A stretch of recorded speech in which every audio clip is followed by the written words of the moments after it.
आज हम पढ़ने लगे हैं specific heat capacity of water. सबसे पहले हम हीट कैपेसिटी की बात करेंगे। स्पेसिफिक हीट कैपेसिटी क्या होती है?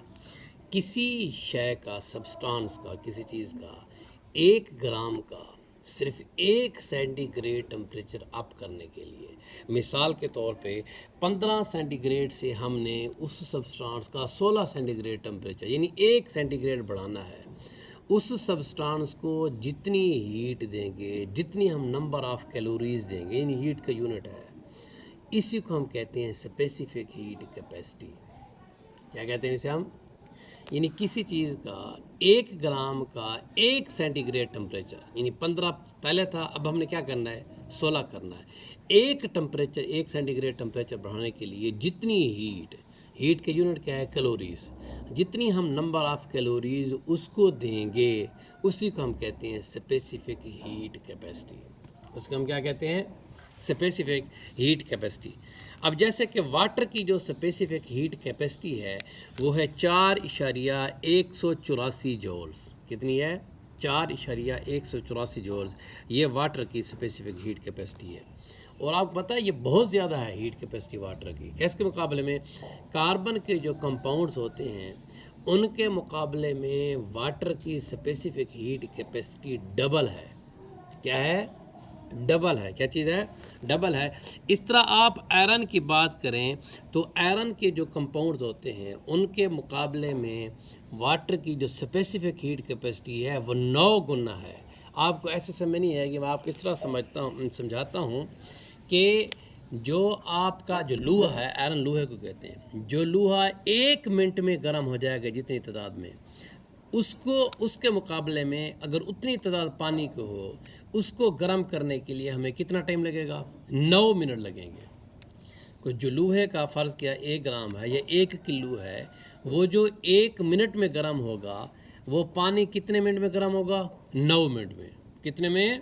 यानी काफ़ी देर बाद गर्म होगा। समझिए, आप ये समझ लें।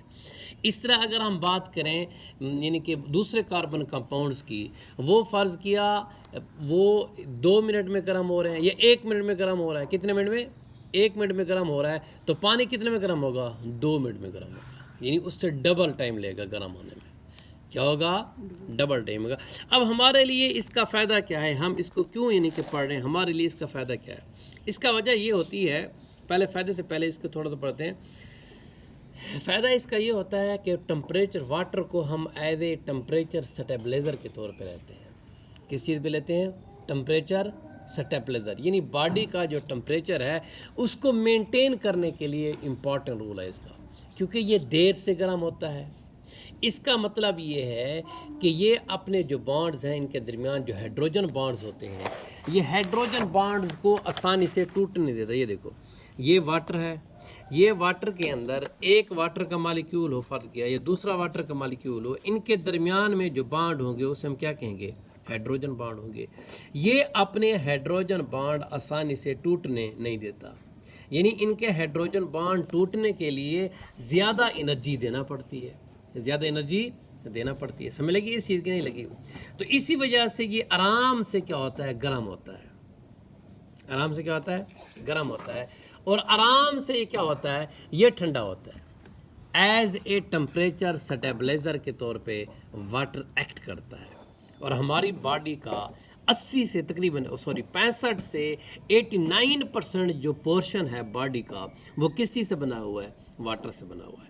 इसका हमें फ़ायदा ये होता है कि हम गर्म माहौल के अंदर भी चले जाएं तो हमारी जल्दी बॉडी गर्म नहीं होती। क्यों? क्योंकि ज़्यादा क्या चीज़ मौजूद है? पानी मौजूद है।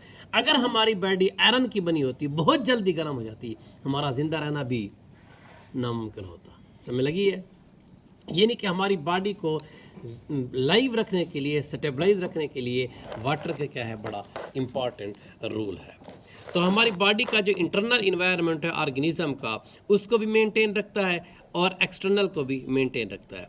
अच्छा, स्पेसिफिक जो हीट कैपेसिटी हम पढ़ रहे थे, वाटर की भी इतनी कैपेसिटी देते हैं तो तोड़ता है। असल में उसके अंदर टूटते क्या हैं, अभी मैंने बताया हाइड्रोजन बॉन्ड्स टूटते हैं। क्या टूटते हैं? हाइड्रोजन बॉन्ड्स टूटते हैं। अच्छा, जब हाइड्रोजन बॉन्ड्स टूटेंगे, दो वाटर के मॉलिक्यूल थे, उनके दरमियान में हाइड्रोजन बॉन्ड था, वो टूट गया। उसके टूटने से होगा ये कि पानी के जो मॉलिक्यूल होंगे वो पहले आराम से जुड़े हुए थे, वो फिर क्या होंगे, हरकत करना शुरू कर देंगे। हाइड्रोजन बॉन्ड टूटेगा, पानी के मॉलिक्यूल क्या करेंगे, हरकत करना शुरू कर देंगे। पानी के मॉलिक्यूल की हरकत की वजह से उसका टेम्परेचर क्या हो जाएगा, राइज हो जाएगा। तो स्पेसिफिक हीट कैपेसिटी क्या होती है? The amount of heat, the number of calories required to raise the temperature of 1 gram of substance from 15 centigrade to 16 centigrade is called specific heat capacity. अच्छा, हीट ऑफ वेपोराइजेशन क्या होती है तो हमने पढ़ लिया। हीट ऑफ वेपोराइजेशन ये होती है कि वो हीट की वो मिकदार जो लिक्विड को गैस में तब्दील करने के लिए ज़रूरत होती है।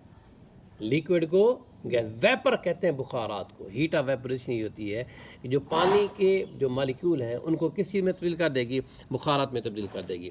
अच्छा, ये जो होती है वो कहते हैं ये 574 किलो कैलोरी पर केजी होती है। आपको इस तरह समझ आ जाएगा कि 1 केजी पानी हो, उसको आपने पानी को बुखारात में तब्दील करना हो तो आपको कितनी हीट देनी पड़ेगी, 574 किलो कैलोरी। कितनी देनी पड़ेगी, 574 किलो कैलोरी 1 केजी को। इस तरह मैं आपसे ये कह देता हूँ कि अगर 1 ग्राम पानी हो तो फिर आपको हीट कितनी देनी पड़ेगी, 574 कैलोरी देनी पड़ेगी। किलो ख़त्म हो जाएगा क्योंकि 1 केजी था, ये किलो ख़त्म हो जाएगा। यानी 1 ग्राम पानी के लिए 574 कैलोरी और 1 केजी पानी के लिए 574 किलो कैलोरी। समझ लगी ये चीज़? हाँ, इस तरह हीट देनी पड़ेगी, ये तब्दील हो जाएगा। अच्छा, इसका फ़ायदा क्या है? इसी की फ़ायदे की वजह से, हीट ऑफ वेपोरेशन की वजह से हमारी बॉडी का जो टेम्परेचर होता है वो कांस्टेंट रहता है, बॉडी का भी, और इसके अलावा कायनात का टेम्परेचर भी क्या रहता है, कांस्टेंट रहता है। आप कहते हैं क्यों? क्योंकि हमारी बॉडी के अंदर अगर हीट ज़्यादा मिलेगी, फ़र्ज किया यानी बॉडी ज़्यादा गर्म हो रही है तो बुखारात की शक्ल में पसीना हमें आएगा, पसीना यही बुखारा बन के उड़ जाएगा, हमारी बॉडी मेंटेन रहेगी। अच्छा, हम पौधों के अंदर ये तो इसको जो जानदारों की बॉडी से जो पसीना स्वेट वगैरह बन के बहने, इसे हम कहते हैं पर्सपिरेशन, ये हमें फ़ायदा दे रहा है जानदारों को। अच्छा, कुछ ये हैं जैसे पौधे हैं, उनको ये कैसे फ़ायदा देगा? उनको ये फ़ायदा देगा ट्रांसपिरेशन की शक्ल में। ट्रांसपिरेशन क्या होता है? पौधों के जो पत्ते होते हैं उनकी सतह से पानी का बुखारात बन के उड़ जाना, इसे हम क्या कहते हैं, ट्रांसपिरेशन कहते हैं। जब बुखारात बन के उड़ेगा तो नीचे वाला जो बॉडी होगी, जो पौधा होगा, वो ठंडा हो जाएगा। हमें भी यही होता है ना, जब हमारी बॉडी से पानी बुखारा बन के उड़ता है यानी पसीना वाला, बॉडी पीछे क्या होती है, ठंडी हो जाती है। तो इस वजह से वो कहता है तकरीबन, वो कहते हैं 1 लीटर जो पानी का हो, 1 लीटर पानी का हो, उसमें से 2 ml बुखारात बन के उड़ जाए। 1000 ml से कितना बुखारा बन के उड़ गया, 2 ml। जो बाकी बचने वाला 998 ml पानी है उसका टेम्परेचर 1 सेंटीग्रेड कम हो जाएगा। उसका टेम्परेचर क्या हो जाएगा, 1 सेंटीग्रेड। इसका मतलब है जो एवेपोरेशन होता है हमारी बॉडी को क्या देती है, कूलिंग इफेक्ट देती है। क्या देती है, कूलिंग इफेक्ट देती है, यानी हमारी बॉडी को क्या करती है, वो ठंडा कर देती है। और अर्थ का टेम्परेचर भी मेंटेन रहता है। अर्थ का टेम्परेचर मेंटेन क्यों रहता है? अर्थ का टेम्परेचर मेंटेन इस तरह रहता है कि अर्थ की सरफेस के ऊपर अगर पानी फेंका जाए, सरफेस गर्म है तो पानी क्या बनेगा, बुखारात बन के उड़ जाएगा। ज़मीन भी ठंडी, हम भी ठंडे, पौधे भी ठंडे। किसकी वजह से, हीट ऑफ वेपोराइजेशन की वजह से। किसकी वजह से? अच्छा, इसके बाद हमारा जो नेक्स्ट है वो है कोहीजन। कोहीजन क्या होता है, हाइड्रोजन बॉन्ड की वजह से जो पानी के मॉलिक्यूल हैं एक दूसरे के साथ जुड़े रहते हैं, इससे हम कहते हैं कोहीजन। पानी का एक मॉलिक्यूल दूसरे मॉलिक्यूल की वजह से क्या होगा, जुड़ा होगा। किसकी वजह से, एक मॉलिक्यूल दूसरे मॉलिक्यूल के साथ जुड़ा हुआ, किस वजह से, हाइड्रोजन बॉन्ड की वजह से। किसकी वजह से, हाइड्रोजन बॉन्ड की वजह से। इस वजह से इस रिलेशन को हम क्या कहते हैं, कोहीजन कहते हैं। क्या कहते हैं, इस वजह से कोहीजन कहते हैं। अच्छा, ये कोहीजन जो है ना बड़ी हाई होती है, पानी के मॉलिक्यूल के अंदर बहुत ज़्यादा होती है, यानी कि एक दूसरे के साथ जुड़े हुए।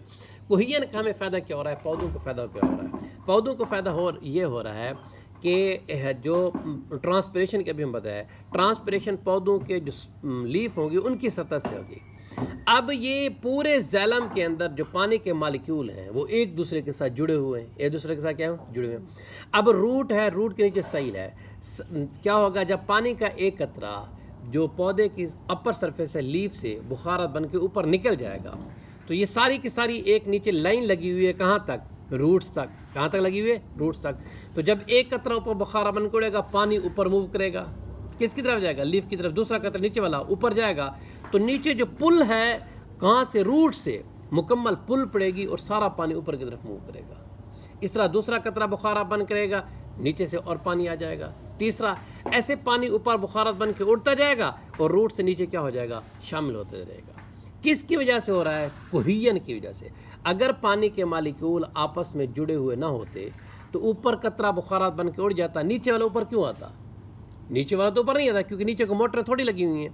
यही कोहिजन है, पानी के मालिक्यूल आपस में क्या हुए हैं? जुड़े हुए हैं, जिसकी वजह से ऊपर वाला कतरा बुखारात बन के उड़ता है, तो सारे के सारे कतरे जुड़े हुए नीचे, तो इस वजह से ऊपर, फिर उसके पीछे वाला जब उतर जाता है रूट तक, इसकी क्या होती है? पुल पड़ती है, एक यानी कि खिंचाव पड़ता है, एक फोर्स पड़ती है। इसको कहते हैं कोहिजन। इसको क्या कहते हैं? यानी पानी जो ज़मीन से पौधों के पत्तों की सतह तक जाता है, वो इसी कोहिजन की वजह से जाता है। और कोहिजन क्या होता है? पानी के मालिक्यूल का एक दूसरे के साथ जो अट्रैक्शन है, वो हाइड्रोजन बॉन्ड की वजह से है, और इसी को हम क्या कहते हैं? कोहिजन कहते हैं। अच्छा, वो कहते हैं इसी कोहिजन की वजह से पानी ग्रेविटी के खिलाफ सफ़र करता है। ग्रेविटी क्या होता है? होना ये चाहिए था कि पानी जो पत्ते हैं ऊपर थे, वो नीचे आना चाहिए था, मगर अब पानी क्या जा रहा है? ऊपर जा रहा है। किसकी वजह से? कोहिजन की वजह से। अच्छा, कुछ कीड़े होते हैं, आपने कुछ इंसेक्ट्स होते हैं जो पानी की सतह के ऊपर यानी कि वो चलते रहते हैं। कभी आपने देखा है? जैसे ये आपकी बुक के अंदर ये नज़र आ रहा है, ये वाला, ये इंसेक्ट है जिसे हम कहते हैं वाटर स्ट्राइडर है। इसको क्या कहते हैं? Water strider. ये पानी की सतह के ऊपर चलता है। क्यों चलता है? पानी की सतह के ऊपर एक सरफेस टेंशन बनती है। क्या बनती है? स्ट्रांग सरफेस टेंशन बनती है। और ये जो हाई सरफेस टेंशन बनती है, ये भी बनती है किसकी वजह से? हाइड्रोजन बॉन्ड की वजह से। किस वजह से बनती है? हाइड्रोजन बॉन्ड की वजह से। अच्छा, लगता ऐसे है जैसे ऊपर ना आने वाली एक फिल्म कोट की गई हो। एक क्या की हो? फिल्म कोट की है, यानी ऊपर जो है ना, एक आप ऐसे समझे एक ऊपर कागज़ बिछा दिया गया। लगता ऐसे है। क्यों? क्योंकि जब पानी का जो वो स्ट्राइडर होता है ऊपर हक करते हैं, उसके पाँव अंदर नहीं जाते, हाइड्रोजन बॉन्ड नीचे टूटते नहीं हैं, नीचे टूटते नहीं हैं। यानी हाइड्रोजन बॉन्ड की वजह से पानी की जो ऊपर वाली सतह है, उसके ऊपर एक सरफेस टेंशन बनती है, हाई सरफेस टेंशन बनती है, यानी ऊपर एक खिंचाव बन जाता है। समझ लगी है? जिसकी वजह से जो इंसेक्ट छोटे होते हैं वो ऊपर हरकत करते हैं, मगर अंदर डूबते नहीं है, डूबते नहीं हैं। तो ये भी क्या होती है? एक हाई सरफेस टेंशन बनती है। किस वजह से? पानी की वजह से। और स्ट्राइडर वाक करता है और पानी टूटता नहीं है। अब इसके नीचे आ गया आयोनाइजेशन ऑफ वाटर। क्या आ गया? आयोनाइजेशन ऑफ वाटर ये होती है, मैंने ये बताया था कि एक पानी के मालिक्यूल का दूसरे पानी के मालिक्यूल के साथ हाइड्रोजन बॉन्ड होता है, ये बताया था ना। अच्छा, पानी के मालिक्यूल के अंदर जो एटम है, 3 एटम है, H2O, वाटर, इन 3 एटम के आपस में जो होते हैं वो कोवलेंट बॉन्ड से जुड़े होते हैं। कैसे जुड़े होते हैं? यानी पानी एक मालिक्यूल का दूसरे मालिक्यूल के साथ क्या है? हाइड्रोजन बॉन्ड है। और पानी का आपस में अंदर, पानी के अंदर अपने मालिक्यूल के साथ क्या है? कोवलेंट बॉन्ड है। क्या है? कोवलेंट बॉन्ड होता है। अच्छा, यही कोवलेंट बॉन्ड जब टूटता है तो पानी आयोनाइज हो जाता है। क्या जाता है? आयन्स की शक्ल में हो जाता है। कैसे? 3 मालिक्यूल है, H2O, एक H के ऊपर पॉजिटिव आ जाएगा और OH के ऊपर नेगेटिव आ जाएगा, यानी हाइड्रोजन आयन्स और हाइड्रोक्सिल आयन्स के अंदर तब्दील हो जाएगा। हाइड्रोजन आयन्स और किस वजह से तब्दील हो जाएगा? और हाइड्रोक्सिल आयन्स की वजह। अच्छा, ये पानी के अंदर ये नॉर्मल चलता रहता है, यानी कि हाइड्रोजन आयन हाइड्रोक्सिल आयन बन भी रहे हैं और दोबारा वाटर भी बन रहा है, यानी कि ये रिवर्सिबल रिएक्शन है। ये क्या चीज़ है? रिवर्सिबल रिएक्शन है। तो ये मेंटेन रहता है, इक्विलिब्रियम मेंटेन रहता है।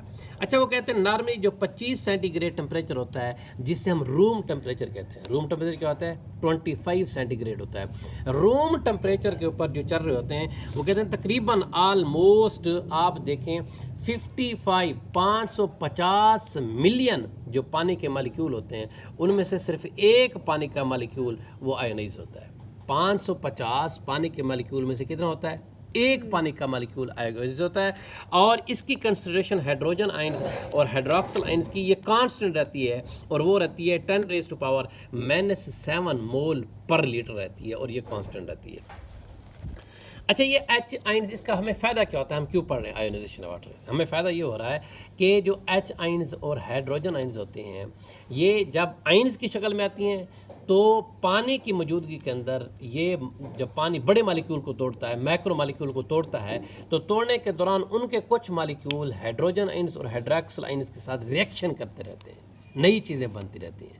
यानी पानी के मालिक्यूल टूटा है, एक हाइड्रोजन है, हाइड्रोक्सिल आयंस है, जो बड़े मालिक्यूल को दूसरे मालिक्यूल, शुगर के मालिक्यूल या किसी और के मालिक्यूल टूटेंगे, टूटने के बाद उनके कुछ हिस्से इन्हीं पानी के मालिक्यूल के साथ क्या कर लेंगे, वो रिएक्शन कर लेंगे। एज ए केमिकल रिएक्शन भी करवाता है, एज ए क्या करवाता है, रिएक्शन भी करवाता है। दूसरी बात यह है कि जो पानी ए हाइड्रोजन आयंस और हाइड्रॉक्सिल आयंस यानी H पॉजिटिव और H नेगेटिव जो कंसंट्रेशन है पानी के अंदर, इसी कंसंट्रेशन की बेस के ऊपर तो एसिडिक या बेसिक मीडियम बनता है। क्या बनता है?